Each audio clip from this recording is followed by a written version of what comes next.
ओम नमः शिवाय धवलेश्वराय नमो नमः।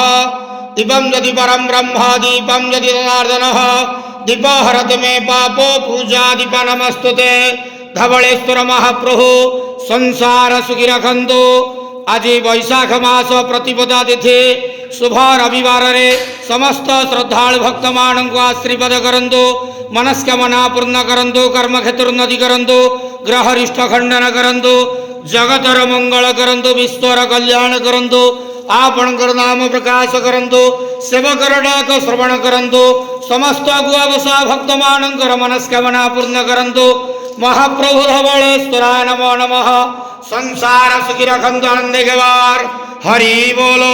आज वैशाख मास प्रतिपदा तिथि शुभ रविवार रे समस्त श्रद्धालु भक्त मान को आशीर्वाद करंतु आनंदे गवार। हरि बोलो। बाबा धवलेश्वराय नमो नमः।